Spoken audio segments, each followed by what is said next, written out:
Well, we are here outside the TIFF Bell Lightbox Theatre for the North American premiere of the highly controversial film Russians at War, a Canadian documentary directed by Russian-Canadian director Anastasia Trofimova. We were supposed to see this film, which has been given a 4 out of 4 star review by the Toronto Star, praised in the Globe and Mail and in the National Post. However, last week, TIFF canceled the screening of the film due to what they said were threats against moviegoers. This followed days of protest against the film by members of the Ukrainian community in Canada, the Ukrainian Canadian Congress, diplomats from Ukraine, and Canadian politicians as well. But as they say in show business, the show must go on, and that is what we're here today to report on. As the name suggests, this film is a glimpse into the daily life, struggles, and difficulty of a Russian military unit, recorded with them and from the ground in occupied Ukraine. Reviewers of this film tell us that this documentary portrays the slow but steady coming to grips with the reality of the lies that members of the Russian military have been told by the Putin regime. The filmmakers insist that this film is in no way glorifying or supporting the Russian war effort. In fact, Trofimova made clear in a statement that she unequivocally condemns Russia's invasion of Ukraine and supports the legitimacy of the ICC's investigation into war crimes committed by Russians in Ukraine. So why is this such a big deal? Well, as you can see behind me, members of the Ukrainian community here in Canada are protesting this film once again. They were protesting it last week. They got TIFF to cancel the screening, and now they are back once again for a protest of the screening today. They are particularly aggrieved about this film because this Canada-France co-production received taxpayer funds, specifically $340,000 from the Canadian Media Fund, as well as sponsorship from TVO, the provincial broadcaster. Last week, Chrystia Freeland condemned the film at a press conference. Ukrainian diplomats and the Ukrainian Canadian community have expressed really grave concerns about that film. And I do want to say, I share those concerns. This is a war where Russia is breaking international law and committing war crimes. There is very clearly good and evil in this war. Ukrainians are fighting for their sovereignty and for democracy around the world. Furthermore, Conservative Defense Shadow Minister James Bazan said on social media about the screening of this film at TIFF and at other film festivals across the country. It is disgusting that this production was funded by the Trudeau government and allowed to be filmed on occupied Ukrainian territory, directly undermining Ukraine's war effort. Furthermore, Ukrainian diplomats and the Ukrainian Foreign Ministry have also condemned the screening of this film at TIFF. Now, for what it's worth, the director of this film, Anastasia Trofimova, a Russian-Canadian, previously worked in the documentary department for RT, the Russian state-backed propaganda channel. She also, however, did work for CBC Radio Canada at the Moscow Bureau. This film, despite the outrage from the Ukrainian Canadian community, politicians, and the Ukrainian government, has actually been well received by film critics in the city and by columnists at some of Toronto's largest newspapers. I want to read one quote to you from Rosie DiMano, a left-wing Toronto Star columnist. She wrote a few days ago, "Russians at War is far from propaganda, for which it stands accused, as any of the journalistic reportage and drone footage that has come out of the Ukrainian battlefield." Well, we don't want to take their word for it. After all, taking the Toronto Star's word for anything is quite dangerous these days. That's why we're here to see the film for ourselves. We want to ask the protesters why they feel particularly aggrieved about this film. We want to ask attendees of the film what they thought, and we want to see it for ourselves to give you our perspective on this film. What compelled you to come out to protest the screening of the film today? Okay. So I came here to protest against showing of this Russian propaganda because my family is in Ukraine. My nephew was killed by Russians. He defended Ukraine. He was a soldier in Ukrainian army, and he was killed by Russians. So if Trofimova wants us to believe that she is the new Dostoevsky, she's not, because we don't need to understand the killer's feelings. We don't need to see this movie to know it is propaganda. They kill our people, civilians, soldiers. They kill kids. They rape. They torture. They kidnap. and I have to understand their feelings? No way. I don't want Canadians to be misled on the nature of this war and on the nature of the people who are participating in this war on the Russian side. Do you intend to see this film at any point? I don't need to see this film to understand that how Russians are portrayed in there is a lie.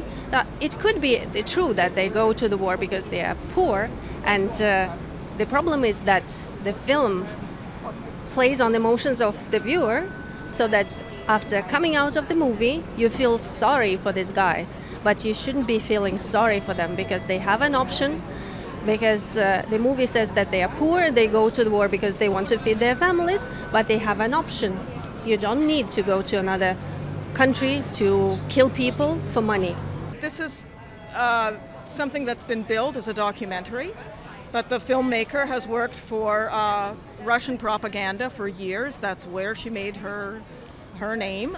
And there's every reason to believe that she continues to be well integrated with Kremlin propaganda circles. Just recently, a Russian man was sentenced to 6 years for speaking to somebody who wasn't involved with Kremlin media publicly. This is, people do not speak in Russia, where media is very tightly controlled, with just anybody. The idea that she was integrated in occupied Ukraine, where things are extremely tightly controlled, and this was without Kremlin authorization, is hard to believe. Many Russian journalists have said it's impossible for them to believe that this is true. So she's misrepresented herself, and she's billed as some kind of brave filmmaker who risked her life. But it's pretty amazing the kind of criticism that's been, the kind of support that it has received, that nobody talks to people who understand Russia, even some Russian journalists who understand how Russian media works today will tell you that what the filmmaker claims to represent is highly unlikely, but Canadian commentators think that just by watching the film you can understand what's going on, which is weird. Everyone should be very careful about how the media is being infiltrated, how our film festivals are being infiltrated. Canadians should be very concerned about this. What do you make of the fact that $340,000 of taxpayer money was given to the film to fund the project? That was one of the first things that really outraged me. So I wrote to the Minister of Heritage and TVO and the Canadian Film Centre to object to that, because we should be using that money to help Ukrainians or help Canadians, not to be assisting in the distribution of Russian propaganda.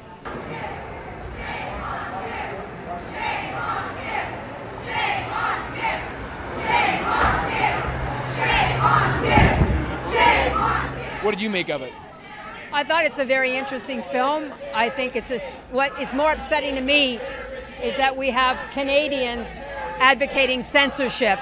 And the problem is, if we can't talk civilly and have a conversation, things are going to get worse in this country. And I find that very upsetting. Did you feel like the film was propaganda, as many of the protesters? No way was it propaganda. And I find it also very disturbing that people are willing to protest when they are doing it from a perspective of ignorance because they haven't seen the film.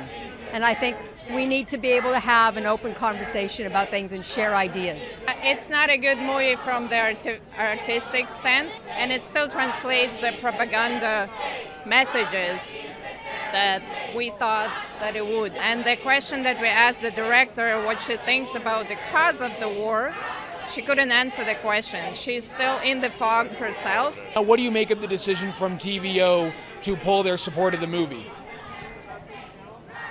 I mean, there should be an investigation from the CMF and from TVO. Firstly, how the funds were distributed. That's the first point. Like, they should investigate how in the first place she got someone with the background in RT media got the chance. Of course, she's a Canadian, yeah. Of course, she has a backup of very famous producers, but it should be investigated. I can say that there's nothing controversial about this documentary, and there's a lot of talk about Russian propaganda. And what I was thinking when I heard all these talks and saw these protests, if something as non-controversial as this documentary causes this kind of reaction and screams of Russian propaganda, then what does it say about the state of society in the West at the moment, and in Canada in particular? The largest criticism that has been raised about the protests is the fact that people have not seen the film and are protesting. I'd like to say I have seen the film and I 100% support the protesters and what they're saying.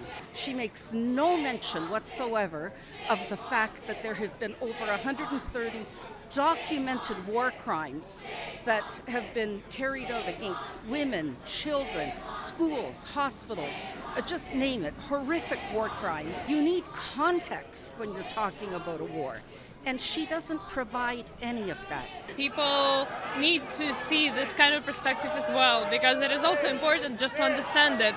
And it may be a Russian propaganda, but I think it's important that people understand that it also exists.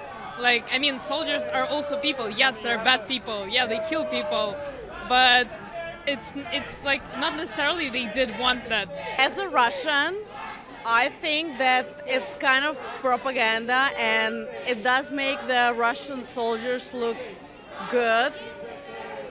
Basically, in the movie, they just say that they don't know what they are fighting for, but that's it. The film was a beautiful example of propaganda killing people. And my fear is, as a Ukrainian and as a Canadian, is that this film will cause even more deaths in Ukraine. While now the filmmaker is saying that this is an anti-war film, my position is that this is the wrong audience for it.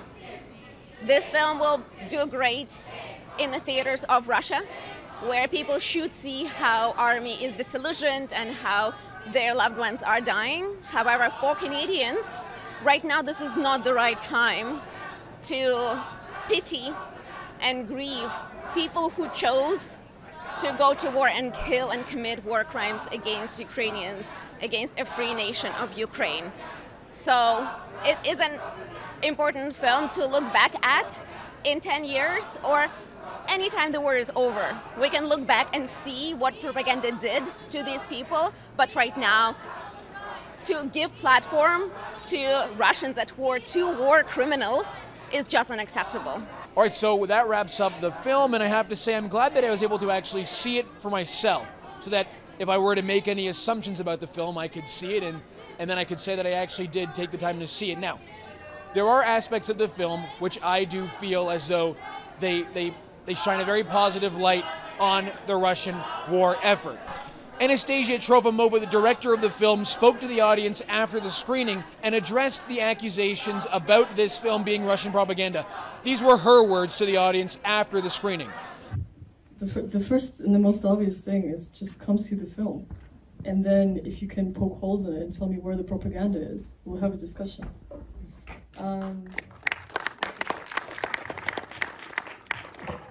At the same time, I understand that people are grieving and that people have maybe lost someone in this war, which should never have happened. And their reaction, I guess, to statements made by irresponsible politicians or to people who have made claims that this is propaganda, which have been refuted. Maybe it is also in a way understandable, but it's just important to recognize that perhaps grieving and sadness, which is completely understandable, is misguided by people who are trying to set some sort of agenda. I also want to highlight the words from the CEO of TIFF, who explained why they went ahead with the screening of this film after the protests and after the outcry, really, from politicians in Canada. In emails and phone calls, TIFF staff received hundreds of instances of verbal abuse. Our staff also received threats of violence, including threats of sexual violence. We were horrified, and our staff members were understandably frightened. We also learned of plans to disrupt or stop the screenings. Because last week's screenings were scheduled at a 14-screen multiplex on some of the festival's busiest days, we determined that it would be safer not to go ahead with those plans. Today, we can screen the film in a more secure environment. But why screen the film at all? First, because it went through a rigorous selection process, as does every film we invite. It was invited on its artistic merits and on its relevance to the horrific ongoing war prompted by Russia's illegal invasion of Ukraine. Do I feel like this film is journalism? Well, it depends, because if what Anastasia Trofimova, the director of the film, said is true, then yes, I do believe there are journalistic elements to this story. You get to see things which you never get to see from our media perspective.